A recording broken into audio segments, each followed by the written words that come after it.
एक सन्यासी लकड़हारे से कहता है, भीड़ भाड़ से अलग होकर जब भी कोई इंसान अपने साथ अकेले में समय बिताता है, तभी उसके दिमाग में नाना प्रकार की चिंताएं जन्म लेने लगती है। मनुष्य की प्रवृत्ति ही ऐसी होती है कि वो ज्यादातर समय नकारात्मक ही सोचता रहता है। अपने लक्ष्य को कैसे प्राप्त किया जाए, ये सोचने के बजाय वो ये सोचता है कि अगर लक्ष्य पूरा नहीं हुआ तो मैं क्या करूंगा। और इस प्रकार की नकारात्मक विचारधारा के कारण जीवन पर्यंत डर डर कर जीता रहता है।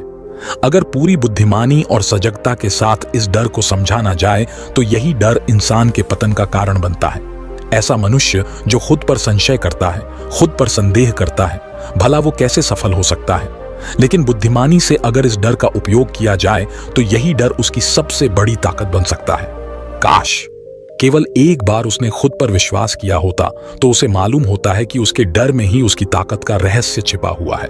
ये कहकर सन्यासी चुप हो गया और चुपचाप अपने कदमों पर ध्यान लगाते हुए जंगली घास में से आगे बढ़ने लगा। संध्या का समय था। सन्यासी और एक लकड़हारा जंगल से होकर गांव की तरफ निकल रहे थे। सन्यासी के ये शब्द लकड़हारे को कुछ समझ में नहीं आए। वो सोच रहा था कि डर में ताकत कैसे हो सकती है। डर तो आदमी को कमजोर बनाता है। अपने मन की उत्सुकता को जब वह काबू नहीं कर सका तो उसने सन्यासी से पूछा कि महात्मन, आप ये क्या कह रहे हैं कि डर में ताकत होती है? डर तो आदमी को कमजोर बनाता है, उसे तो अपना डर दूर करना चाहिए। लकड़हारा अपनी बात पूरी कर पाता उससे पहले ही उसे एक शेर की दहाड़ सुनाई दी। शेर की गर्जन सुनकर लकड़हारे का रोम रोम कांप गया। उसके कान खड़े हो गए। जंगल से आती एक एक आहट उसे साफ सुनाई दे रही थी। उसके कदम वहीं पर जम गए थे। वो बोल भी नहीं पा रहा था। उसे पता था कि थोड़ी सी हरकत उसकी जान जोखिम में डाल सकती है। उसका दिल तो तेजी के साथ धड़क रहा था, लेकिन फिर भी वो अपनी सांसों पर काबू पाने का प्रयास कर रहा था। कुछ देर बाद जब खतरा टल गया तब सन्यासी ने कहना शुरू किया। सन्यासी ने कहा कि अभी जब तुम डरे हुए थे तो तुम्हारे शरीर का रोम रोम जाग गया था। जंगल से आ रही छोटी से छोटी आहट पर भी तुम्हारा ध्यान लगा हुआ था। तो इस प्रकार अपने मन के डर के कारण तुम होश में आ पाए, तुम पूरा ध्यान लगा पाए। इससे पहले जब तक तुम्हें शेर की दहाड़ सुनाई नहीं दी थी तब तक तुम अपने विचारों में खोए हुए थे। लेकिन जैसे ही तुम्हें शेर की दहाड़ सुनाई दी वैसे ही तुम्हारे सारे विचार गायब हो गए और हम वर्तमान में उपस्थित हो गए थे। यदि तुम्हें अभी शेर से बचकर भागना होता या फिर उससे लड़ना होता तो तुम्हें अपने शरीर की वो क्षमता देखने को मिलती जो आज तक जीवन में तुमने खुद भी महसूस नहीं की होगी।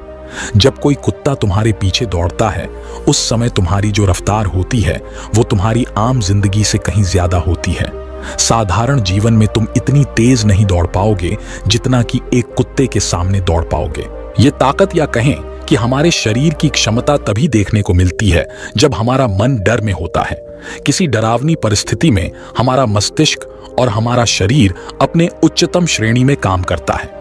जो काम तुम आम जिंदगी में नहीं कर पाते वो तुम्हें डरा कर कराया जा सकता है। जहां पर भी तुम्हें डर का एहसास होता है वहीं पर तुम्हारी इंद्रियां पूर्ण रूप से सक्रिय हो जाती है। तुम्हारे कानों की सुनने की क्षमता तेज हो जाती है, दृष्टि एकटक हो जाती है, पूरी सजग हो जाती है, सक्रियता बढ़ जाती है।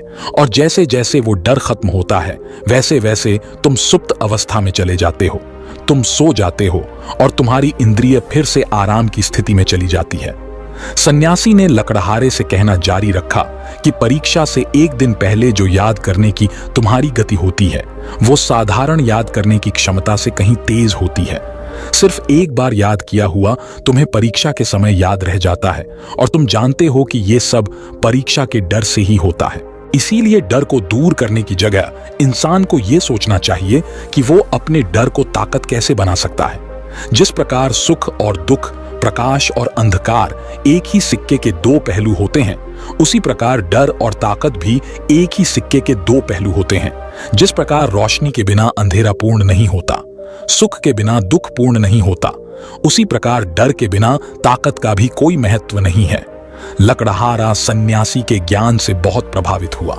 उनके चरणों में नतमस्तक हो गया और उनसे पूछा कि महात्मा, अंधेरे को तो दिया जलाकर रोशनी से भरा जा सकता है, लेकिन अपने डर को ताकत में कैसे बदले? इसके लिए कोई उपाय बताएं। इस पर सन्यासी ने कहा कि डर दो प्रकार के होते हैं। सबसे पहला मानसिक डर और दूसरा शारीरिक डर। सन्यासी ने लकड़हारे को समझाते हुए कहना शुरू किया कि मान लो तुम्हें जंगल से होकर गुजरना है।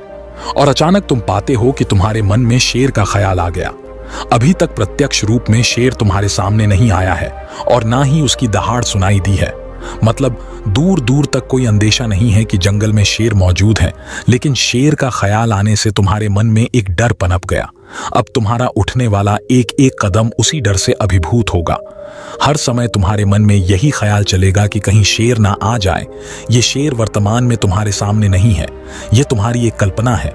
इसी प्रकार जो मनुष्य अतीत और भविष्य की चिंताओं में डूबा रहता है, वो मानसिक डर का शिकार होता चला जाता है। इसी विडंबना के कारण वो अपने जीवन में जितने भी निर्णय लेता है, वो सारे मानसिक डर से ग्रसित होते हैं। इसीलिए ज्यादातर मनुष्य पूर्ण रूप से अपने निर्णय पर भरोसा नहीं कर पाते हैं, और यही निर्णय या फिर फैसले जो आधे मन से लिए जाते हैं, मनुष्य के कार्य को पूरा नहीं होने देते। लेकिन यह भी सत्य है कि मानसिक डर के कारण ही इंसान अपनी तैयारी पूरी करता है।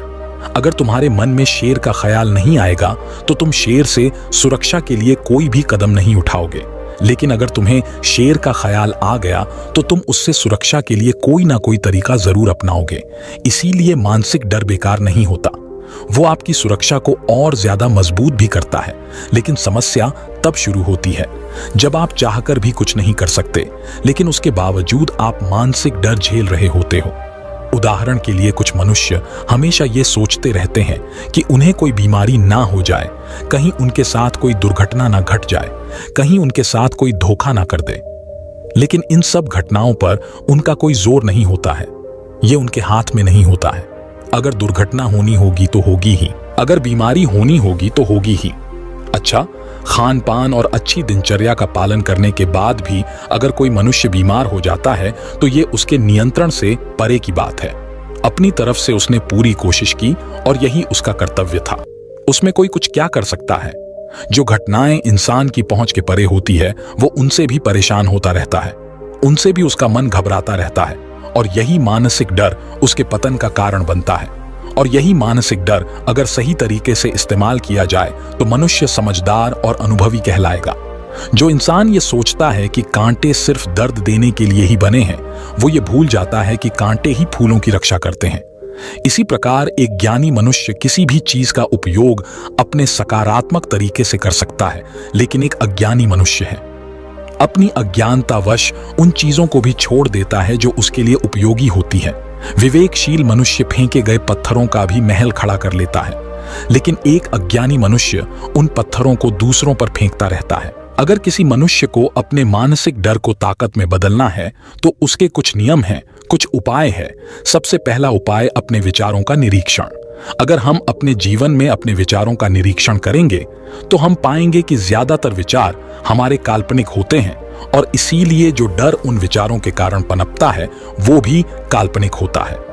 ज्यादा सोचने वाले लोगों को जब सोचने के लिए कुछ नहीं मिलता तो वो निरर्थक बातों के बारे में सोचने लगते हैं, और वो बेकार के विचार उसे तो परेशान करते ही हैं, साथ ही साथ उसके परिजनों को, उसके सगे संबंधियों को भी परेशान करते हैं। इसीलिए ज्यादा सोचने वाले लोगों को यह समझना चाहिए कि मन में उठ रहे तमाम विचारों में से काम के विचार कौन से हैं और बेकार के विचार कौन से हैं। जो निरर्थक विचार हो उन्हें दूर करते जाओ, और जो सार्थक विचार हो उनको गहराई से सोचना शुरू करो। तभी तुम्हारी समस्याओं के, तुम्हारी उलझनों के उपाय निकलेंगे। मानसिक डर को दूर करने का दूसरा उपाय है उसका सामना करना।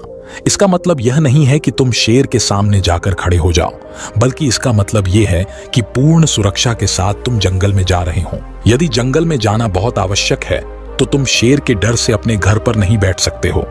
इसी प्रकार मनुष्य के जीवन में बहुत सारे डर होते हैं, जैसे कि परीक्षा का डर, लक्ष्य ना पाने का डर, झूठ बोलने का डर, सच के पता लग जाने का डर, अपनों को खो देने का डर, दुर्घटना हो जाने का डर। लेकिन जैसे जैसे समय के साथ इन डरों का सामना किया जाता है, वैसे वैसे ये डर जीवन से दूर होते चले जाते हैं। अगर तुम इनसे बचने का प्रयास करते हो तो ये जीवन भर तुम्हें सताते रहेंगे। ये तभी दूर हो सकते हैं जब तुम इनका सामना करो। कुछ लोगों को तो दूसरों के सामने खुलकर बात करने में भी डर लगता है। ऐसे लोगों को अनजान लोगों से बात करनी चाहिए। जितना ही वो लोगों से बात करेंगे, उतना ही उनके मन का डर दूर होता जाएगा। मानसिक डर को ताकत में बदलने का तीसरा उपाय है अपने डर को स्वीकार करना। बहुत से लोग अपने जीवन में अपने डर को स्वीकार ही नहीं कर पाते। अगर आप उनसे पूछेंगे कि उन्हें किस चीज से डर लगता है, तो वह साफ इनकार कर देंगे कि उन्हें किसी चीज से कोई डर नहीं लगता। लेकिन दूसरों की नजरों में ऊंचा उठने के लिए ये झूठ उन्हें बहुत महंगा पड़ता है। अगर वो अपने डर को स्वीकार करना नहीं सीखेंगे, तो वो जीवन पर्यंत उस डर से मुक्त नहीं हो पाएंगे। इसीलिए समझदारी इसी में है कि अपने डर को स्वीकार कर लिया जाए। अगर आपको किसी चीज से डर लगता है, तो किसी से शर्माने की या झिझकने की जरूरत नहीं है। हर मनुष्य को, हर इंसान को किसी ना किसी चीज से डर लगता ही है। आप पाएंगे कि जैसे ही आप अपने डर को स्वीकार करते हैं, वैसे ही आपका डर खत्म होना शुरू हो जाता है। और जितना ही आप अपने डर को छुपाने की कोशिश करेंगे, आपका डर उतना ही मजबूत होता चला जाता है। ये सारे तरीके तुम्हारे मानसिक डर को दूर कर सकते हैं, लेकिन शारीरिक डर को दूर करने के लिए तुम्हें दूसरे तरीके अपनाने होंगे। सबसे पहले ये समझो कि शारीरिक डर कौन सा होता है। मान लो तुम किसी जंगल से गुजर रहे हो और अचानक तुम्हारे सामने शेर आ जाता है। तुमने पहले नहीं सोचा था कि शेर तुम्हारे सामने आ सकता है, लेकिन जब वो तुम्हारे सामने आता है तो तुम्हारी सारी शारीरिक गतिविधियां शिथिल हो जाती है। तुम्हारी सांसें अटक जाती हैं, मस्तिष्क काम करना बंद कर देता है और तुम्हारा दिल तेजी के साथ धड़कने लगता है। इसीलिए जब बिन सोची बात हमारे साथ घटित होती है, तो हमारा शरीर उस डर को महसूस कर पाता है और वही शारीरिक डर कहलाता है। ऐसे समय में शारीरिक डर को दूर करने के कुछ उपाय हैं, कुछ तरीके हैं। सबसे पहला उपाय तो यही है कि अपने ऊपर संयम रखें। जब किसी मनुष्य के साथ बिन सोची बात घटती है, तो सबसे पहले उसका संयम टूट जाता है और संयम टूटने के साथ उसका मस्तिष्क काम करना बंद कर देता है और इसी वजह से सोचने और समझने की प्रक्रिया भी रुक जाती है, क्योंकि हमारा शरीर उसी प्रकार कार्य करेगा जिस प्रकार हमारा मस्तिष्क उसे निर्देश देगा। अगर मस्तिष्क की सोचने समझने की शक्ति खत्म हो गई, तो हमारा शरीर भी शिथिल हो जाता है। इसीलिए अगर कठिन समय में मनुष्य अपने ऊपर संयम रखता है, तो उसका मस्तिष्क सही तरीके से काम करता है और वो सही निर्णय लेकर उस परिस्थिति से तत्काल बाहर आ सकता है। यहाँ पर दूसरा उपाय समझने का ये है कि जीवन में कुछ भी घटित हो सकता है। जीवन बड़ा चमत्कारिक होता है। वो हमारी सोच के अनुरूप नहीं चलता, बल्कि उसमें कुछ भी हो सकता है और यही जीवन की खूबसूरती होती है। अगर आपको आज ही पता चल जाए कि आने वाले 5 साल तक आप क्या कर पाएंगे, तो आपकी जीवन में से रुचि खत्म हो जाएगी। लेकिन अगर जीवन एक रहस्यमयी किताब की तरह बना रहेगा, तो आप अपने जीवन से कभी नहीं थकेंगे। आपका जीवन आपको आश्चर्यचकित करता रहेगा। इसीलिए यह समझो कि जीवन में कुछ भी घटित हो सकता है, तुम्हारी सोच से परे भी घटित हो सकता है। इसीलिए कुछ अनुमान मत लगा लेना किसी सोच को लेकर। यहीं पर सन्यासी ने अपनी बात खत्म करते हुए कहा कि इन तरीकों से तुम अपने मानसिक और शारीरिक डर को दूर कर सकते हो और आनंद से भरा हुआ जीवन जी सकते हो। तो दोस्तों, कैसी लगी ये कहानी? कमेंट सेक्शन में कमेंट करके जरूर बताएं और ऐसी ही प्रेरणादायक कहानी के लिए वीडियो को लाइक और शेयर जरूर करें। नमो बुद्धाय।